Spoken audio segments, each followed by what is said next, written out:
Bonjour, aujourd'hui nous, Cap Biarritz, nous allons plonger au cœur des finances de notre ville. La dette de Biarritz est un sujet majeur, un enjeu absolument central pour l'avenir et pour les élections de 2026. Et les chiffres, vous allez le voir, racontent une histoire assez surprenante. On connaît tous cette image de Biarritz, la grande plage, l'hôtel du Palais, c'est la carte postale. Mais derrière cette façade, il y a une réalité financière, des chiffres et une situation qui, pour nous, demande un décryptage très précis. Alors, commençons tout de suite par le chiffre qui frappe, le montant global de la dette de la ville de Biarritz.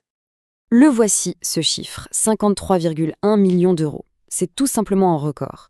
Le pic historique de la dette totale de la ville, atteint en 2023. C'est ce chiffre qui est au cœur de notre préoccupation.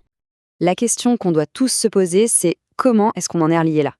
Pour le comprendre, il faut vraiment aller voir ce qui se cache à l'intérieur de ce chiffre global. En fait, cette dette a deux visages. Il y a deux composantes bien distinctes, et leurs évolutions sont radicalement opposées. C'est là que l'analyse devient essentielle. Et c'est là qu'on observe quelque chose de très étonnant, voire contre-intuitif. D'un côté, la dette classique, celle auprès des banques, elle diminue. Mais de l'autre, une autre forme de dette, moins connue du grand public, est en pleine explosion.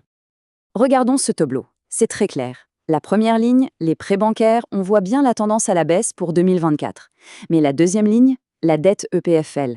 Là, c'est une toute autre histoire. On passe de 1,8 million en 2020 à plus de 12,7 millions prévus en 2024. C'est cette augmentation massive qui fait grimper la dette totale à des niveaux records. Ce graphique, il est parfait pour visualiser le changement.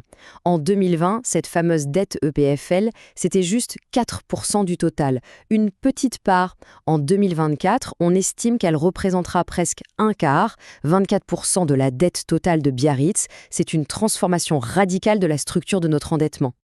Alors juste pour être clair, la dette EPFL, qu'est-ce que c'est? Ce sont des engagements financiers pour acheter des terrains, du foncier, de manière stratégique. C'est une dette qui est donc directement liée à des choix d'investissement dans l'immobilier. Maintenant, il y a un deuxième problème qui découle de tout ça. Une dette, ça a un coût. Ce sont les intérêts. Et ce coût, lui aussi, est en train de grimper en flèche. Le chiffre est spectaculaire. Plus 78%. C'est l'augmentation des intérêts que la ville a dû payer en une seule année, juste entre 2022 et 2023. C'est une charge énorme qui pèse de plus en plus lourd sur la situation budgétaire de la ville. Et les chiffres bruts le confirment. On passe de 530 000 euros d'intérêts en 2022 à plus de 1,1 million d'euros prévus pour 2024. Le coût a tout simplement doublé en 2 ans.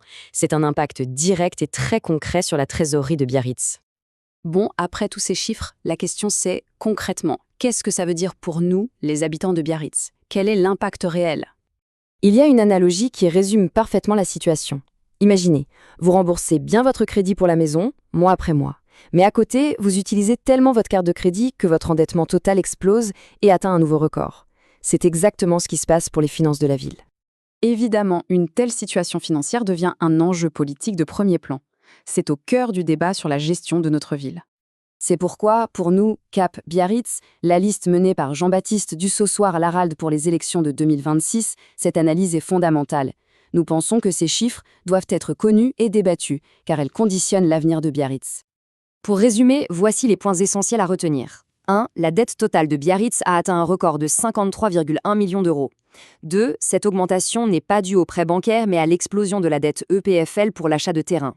3. La part de cette dette foncière a été multipliée par 6 en 4 ans.